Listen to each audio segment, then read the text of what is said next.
What's up, cheesy gamers? How's everybody doing today? I haven't been on my league grind quite as much this season as I was last season, but I wanted to put out a quick video doing a bit of ranked gameplay review.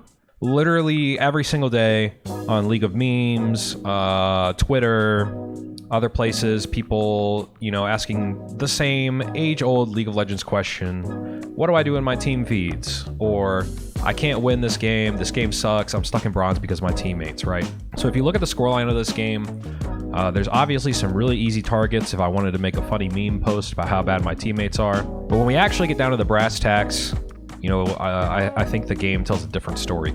If we look at the game state down here in the tab screen, this Mordekaiser has 47 CS. He's been DCing a bunch, so I think part of that is his internet. The Gen's 2 and 7. So there are some problems on the team right now. And the Misfortune has a 200 gold bounty. She's 9 and 2. I mean, a lot of people would look at this state and say, this is unwinnable FF, go next.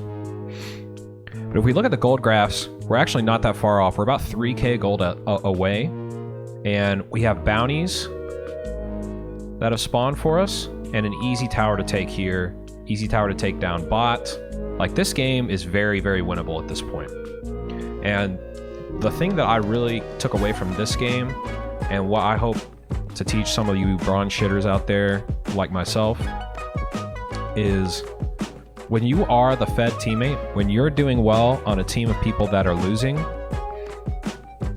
what you do in the game is extremely, extremely important to how the game's outcome is.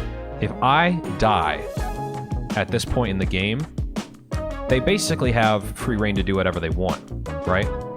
And a lot of people, they get fed, their teammates run it down, they get mad, they start flaming their teammates, they start typing, they're not paying attention to the map, they give up a few kills, and then they lose the game and they go, oh, this game's so stupid. Oh, I couldn't win because my teammates were stupid. When in actuality, you shouldn't really expect that much from your teammates. They're doing exactly what you should expect people at your level of play to do. And if you're the fed person in this particular game, you have to realize that you have the biggest impact. You have to play like you're the VIP. You have to protect your bounty. You got to protect that bag at all costs, folks, right? You need to not do what I'm about to do. So let's get into it here. What I should have done, what I should be doing, is going to catch this top wave. Continuing to collect my solo experience, not fighting when I don't have ult, when I don't have sums, when I don't have mana.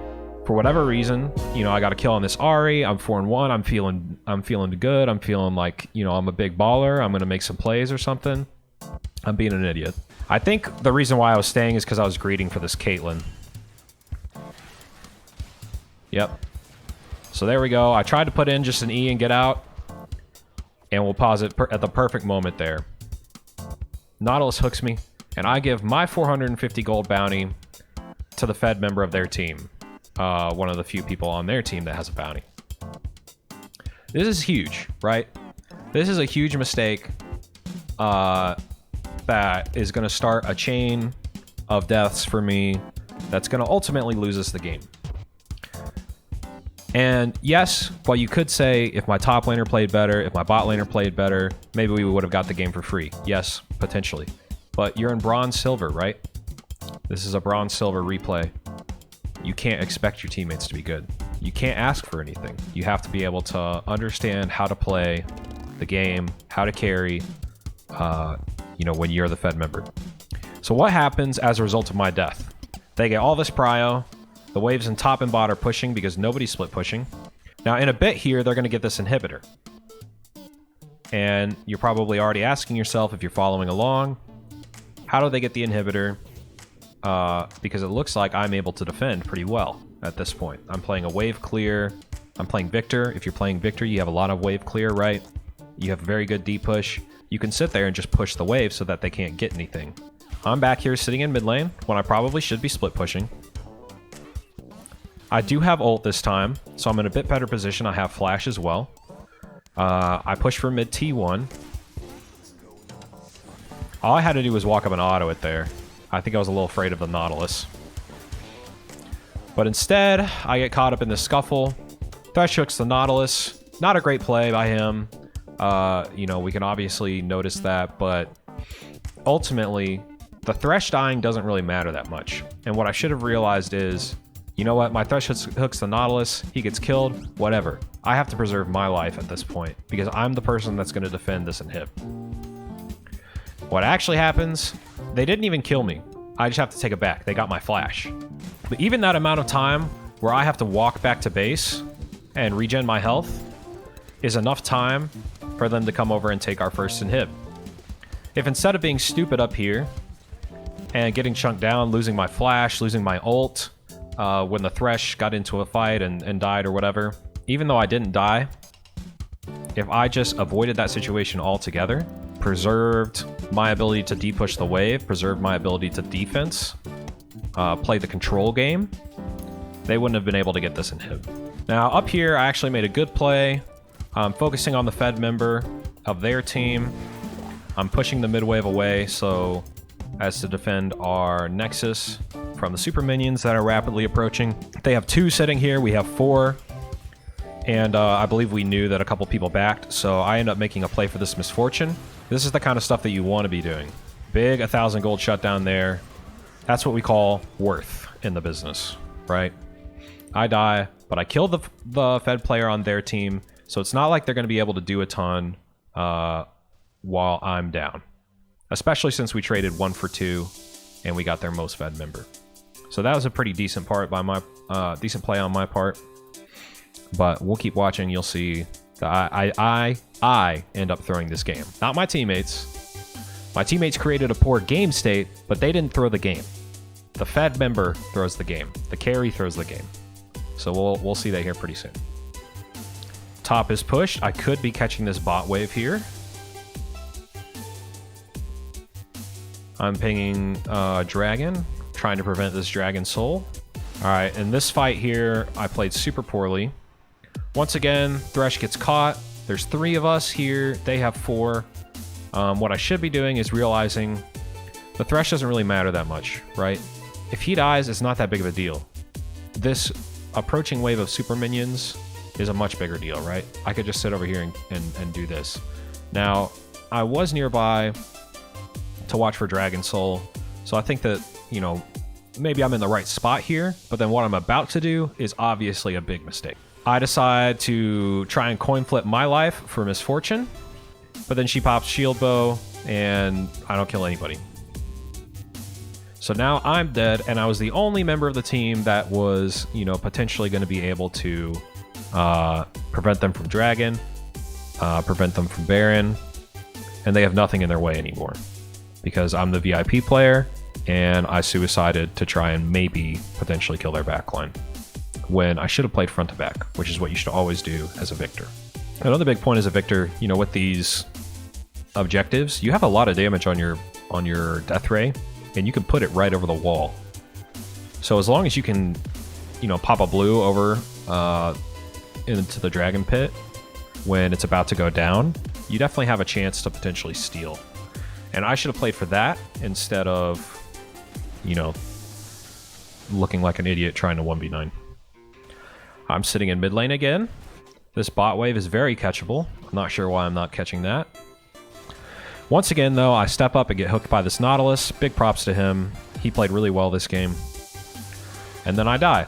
And now nobody is here to defend our open inhib. They take the same inhib once again. I mean, this team, they've taken the same inhib 3 times, right? They're not playing extremely well. Yes, they have a Fed Misfortune. Yes, they have some Fed members on their team. But in terms of their macro, you know, there's a lot that's left to be desired. They never take one of these side inhibs.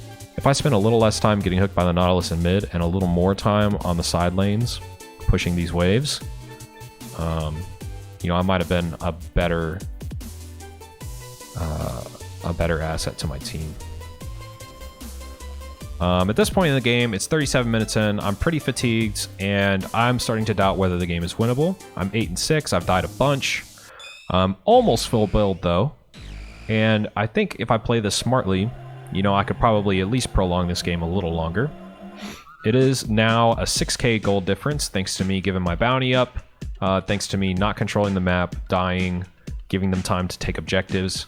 The gap between our team and their team has widened. But it isn't really quite over yet. You know, this, like I said, this team has shown that their macro is not exceptional. So I think it's still, you know, potentially winnable at this point. Is it low percentage? Yes. But you have to remember, you know, over the course of 100 games in your season, if you take some of these unwinnable games and, you know, win maybe 5 or 10% more of them, that can be a huge difference on your LP overall. All right, so Elder Dragon's up. I killed Ari here. Now at this point, I'm playing a little bit safer, right? And really all I want to do is try and put some damage on this Elder Dragon to potentially steal it or prevent them from getting it entirely if possible. Unfortunately, with my fatigue at this point, I think that's part of it. Part of it is, you know, I'm feeling the game is a little hopeless at this point. My mental's starting to crack. What I actually do is coin flip my own life to potentially steal the Elder Dragon. I flash over the wall into it, which I think is mistake number 1. We'll see mistake number 2 here in a second. I miss the dragon. And you can see there's a lantern right next to me. In the heat of this play, I'm about to make mistake number 2. You'll see I'll put some damage on this Jax. I kind of try to 1v1 him for a second. I don't know why I think I can 1v1 level 18 Jax. But we're trying it. And then you can see I take a small step forward towards the lantern and then I get stunned. I'm going to take another step forward trying to take this lantern, but I fucked it up. Yep, there it is. I must have clicked slightly below it. There's a lot going on the screen right now, and, you know, hindsight's 20/20. But instead, I walk past the lantern, I get killed, and while I'm dead, surprise, surprise, they're going to take our Nexus and win the game, because there's nobody there to deep-push the waves. And I think it is, I will say this, I think it is okay to notice when your teammates are feeding, when they're bad, so that you can understand, you know, maybe not to follow them into fights. I think that that's okay, obviously. And, you know, obviously I wasn't really spending time flaming or blaming my teammates in this game, but I wasn't correctly attributing how much game impact is decided by what I choose to do with my, you know, unit, with my Viktor here. Had I, you know, back here when I was 4-1 and 0, realized that, okay, every time I die, they're going to get something big. Had I played safer, played to protect the objectives, you know, I think this would have potentially been a very winnable game. Is this a high percentage game? No. But am I going to have more games like this? Yes. You should expect games like this in this ELO. You shouldn't expect much from your teammates, right? Should you expect games like this in Bronze and Silver? Yes. Should you also understand that at times these games are going to be unwinnable? Yes. But if you can win 5%, 10% more of these games by understanding that you have the greatest impact on the map and playing accordingly, protecting the objectives, protecting the inhibs, you have a chance to, especially over the course of a whole season, really increase your LP gains by how you play this. So I hope this was helpful. My ranked climb has been, you know, I just haven't put very much time into it lately with other games going on, but I'm still playing League every Wednesday night on stream. If you'd like to see more, you could always follow us on Twitch, join us on Wednesdays. I play with viewers, we have a good time. I'll do, you know, weird builds, stuff like that for fun, and sometimes I play solo queue as well. So hopefully this helps, you know, understand the general league consensus of my teammates are feeding and that's why I'm in Bronze, that's why I'm in Silver, is total bullshit. So hopefully we learned that today. Until next time, y'all stay cheesy out there. Thanks for watching.